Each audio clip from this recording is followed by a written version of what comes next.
Hello guys! Hello Earth Signs, Virgo, Capricorn, and Taurus. Welcome dito sa aking channel, Kapalaran 888. Alamin natin kung anong messages, vibration, gabay, energy para sa inyong lahat. Ito ay general reading, so pwede kang makaresonate dito. Earth Signs, Virgo, Capricorn, and Taurus.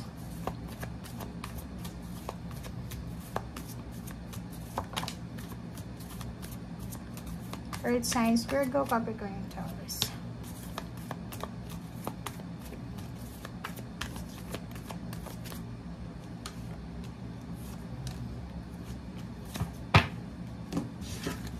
Earth Signs, Virgo, Capricorn, and Taurus. Unahin muna natin to. Itong 2 cards na to. Earth Signs, especially sa mga Capricorn. Comment down below. Ikaw ba ay nagbabalak magpa-renovate ng bahay? Ikaw ba ay gustong magpatayo ng sarili mong bahay? Ikaw ba ay nagpapatayo kasalukuyan ng bahay mong sarili? Ato yun diba? Stability, bahay, home. Yun yung focus mo ngayon nakikita ko sa'yo dito guys na ang mindset mo ngayon, Earth Signs, is magkaroon ng sariling buhay. Sariling bahay, sariling buhay. Yung walang makikialam sa'yo. Kaya may gate dito kasi parang gusto mo ng security against sa mga tao na gustong pumasok sa buhay mo para guluhin ka. Or alam mo yun, kasi normally yung mga Earth Signs is gusto talaga nilang manatili sa kanilang comfort zone. So, parang ang iniisip mo ngayon is kailangan mo ng pag-aari mo, yung secured ka na walang makakapasok na distraction. Comment down below if resonated ka dito. Family, ganun din. Parang nakikita ko sa'yo dito na gusto mong i-secure yung life or yung buhay ng iyong pamilya. Okay. Next card natin dito is, nakikita natin na posibleng nagbabala ka this March or pwedeng March 28 or ano ba to? Holy Week. Parang ganun. Holy Week siya. Parang nakikita ko sir dito na nagbabala ka na mag-travel for vacation or posibleng may kailangan kang puntahan, pabalik sa iyong pamilya, or posibleng pauwi ka ng Pilipinas if nasa malayo ka. Nakikita din natin dito na if nasa long distance relationship ka, lalo na ibang lahi yung karelasyon mo, posibleng ngayong buwan ng March or April, May, June, July, dyan sa mga buwan na yan, ay posibleng magkikita na kayo ng karelasyon mo, lalo na yung mga nakilala lang sa online dating na parang nagbabala kayong magpakasal. So, pwedeng naghahanda ka sa pagta-travel or ikaw yung pupunta sa kanya or siya yung pupunta sa'yo. Comment down below guys.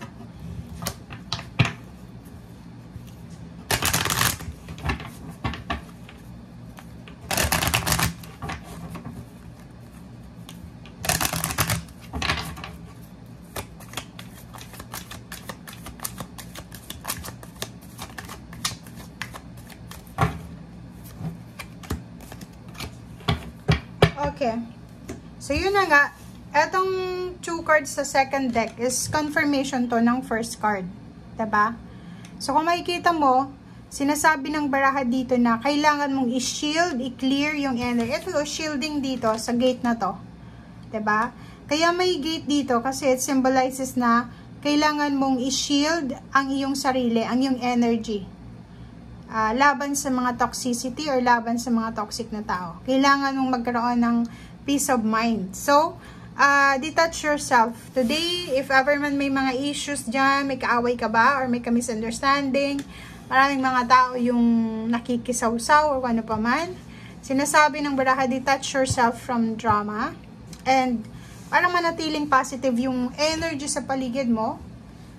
Yun, umiwas ka sa gulo or umiwas ka sa mga dramatic na personalidad.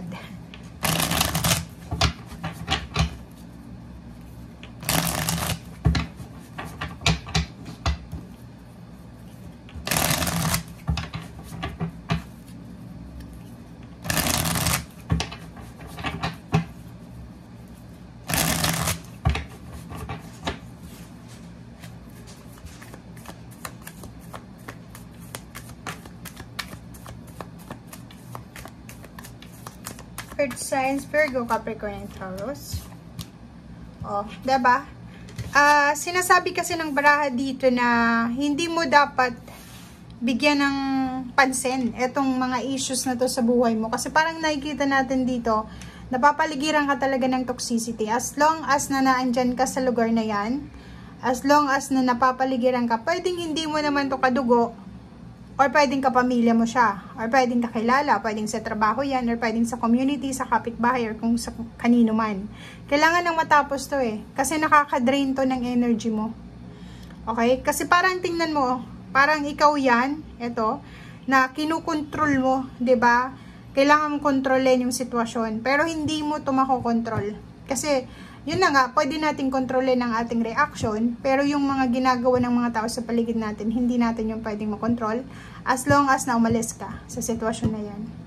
So, if feeling mo talaga, lalo na kung mahina yung loob mo, or may sakit ka, or mabilis kang ma-depress, or magka-anxiety, mamroblema, much better na mag-move on ka na lang, much better na umalis ka na lang para magkaroon ka ng peace of mind ba.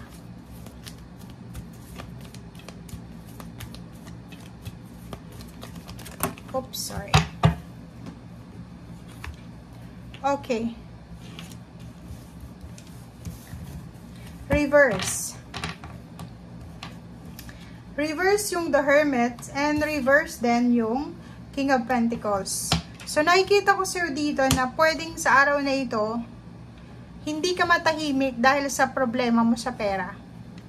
Pwedeng sa araw na ito, hindi mo makita yung solusyon tungkol sa financial problems mo, or parang nakikita natin dito na hinahanap mo yung paraan para dito sa perang ito.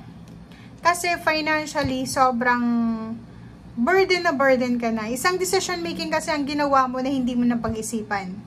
Pwedeng nag-resign ka sa trabaho, umalis ka sa bahay nyo, pwedeng may nangyari na hindi maganda, na posibleng nagbigay sa'yo ng pakiramdam na ito. Okay? So, nandito yung Ten of Swords, guys, plus merong Death card dito. Sinasabi na, as long as na hindi ka umaalis dyan sa sitwasyon na yan, especially literal lugar to, parang yung lugar na naandyan ka sa ngayon, is hindi siya mabuti para sa kalusugan mo, or hindi siya mabuti para sa emotional health mo. Kasi yung Ten of Swords is naka-reverse pa rin continuous backstabbing to continuous heartaches and pain. So, ibig sabihin, continuous pa rin yung mga ginagawa nila sa'yo. If ever na backstab ka, nagkikipag-compete sa'yo, or kung ano pa man, diba? So, tingnan mo, ang Ten of Wands na to is reverse din. So, walang katapusang obligasyon. Diba? Kailangan mong katahimikan Kailangan mong makabalik na doon sa peace of mind mo dati. Yung, siguro dati masayahin ka, palangiti, panlatawa, relax lang. Pero ngayon, parang feeling mo, pasan mo yung buong mundo, mag-isa ka lang, abandon ka. Plus, ang dami-dami mong obligasyon sa ngayon. So, yun ang nakikita natin, guys, dito. Okay? Maraming salamat sa panonood. Earth signs, Virgo, Capricorn, and Taurus. Bye!